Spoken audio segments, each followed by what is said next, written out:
Баршаңызға ассаляму алейкум достар. Бүгін мен сіздермен бірге шоколадты бәліш рецептісімен бөлісемін. Алдымен ыдысымызға жұмыртқа қант салып, бәрін миксермен жақсылап миксерлеп шығамыз.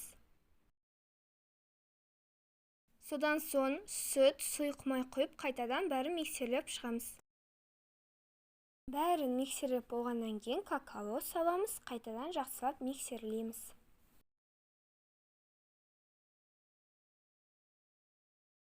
Енді болмасадан біз кішкенесін стақанға құйып аламыз.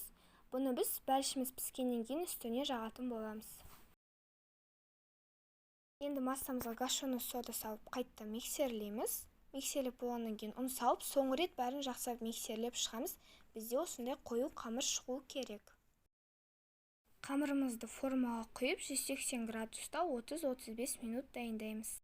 Піскен бәлішіміздің үстіне стақандағы массаны құйып, бүкіл бәліш бойынша жағып шығамыз. Мінекей достар, біздің шоколадты бәлішіміз дайын, өте нәзік жұмсақ болып шықты. Сіздерге 100% дайындауға кеңес беремін. Ал егер видеоны лайк қойып, каналға жазылуды ұмытпаңыздар. Ассаляму алейкум.